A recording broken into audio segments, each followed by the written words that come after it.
Ayan, good afternoon mga idol. Ayan, napadaan tayo ngayon sa may 6 Side Road. Ayan, napakaganda ng mga view dyan. Papunta po tayo ng Caramo para mag check up din ng isang machine doon na wheel loader. Ayan, yan po ang highway ng Dubai, 6 Side Road mga idol. Ayan po, sa bandang kaliwa po makakita kayo dyan ng Ferris wheel at saka mga building po dyan. Ayan po ang view ng Dubai mga idol.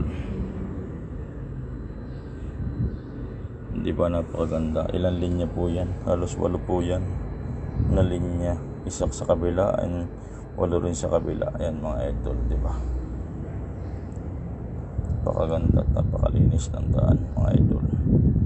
May kanya-kanya pang linya ng bridge. Ayan po.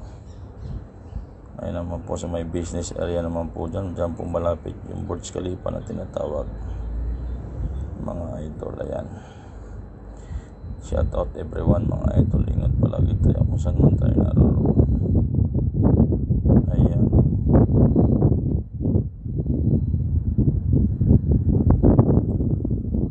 thank you for watching sa ating mga idol. Ingat palagi tayo kung saan man tayo naroon. Stay safe and healthy. Ayan po, ayan o, Burj Khalifa, pinakamataas na tower sa buong mundo. Ayan, iba't iba pang mga building dyan, mga tower, offices at mga hotel. Ang dami, di ba idol? Kaya palagi natin tatandaan, lagi tayo mag-iingat saan man tayo naroon, kung ano man ginagawa natin. Ayan,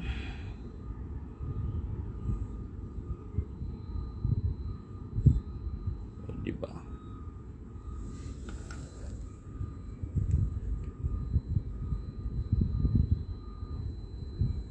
At makikita din natin yan tinatawag na Dubai Future Museum mga idol.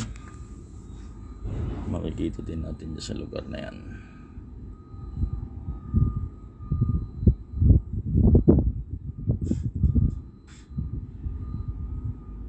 Ayan ang kataasan ng Burj Khalifa mga idol. Ayan, ayan naman po yung Emirates Tower at saka yung sinasabi ko kaninang tawag dito, yung Dubai Future Museum. Napakaganda ng ano po niya, building, pabilog, boblong ba, ganda ng itsura niya, di ba mga idol? Yun lang po, and maraming salamat. Thank you for watching and follow for more.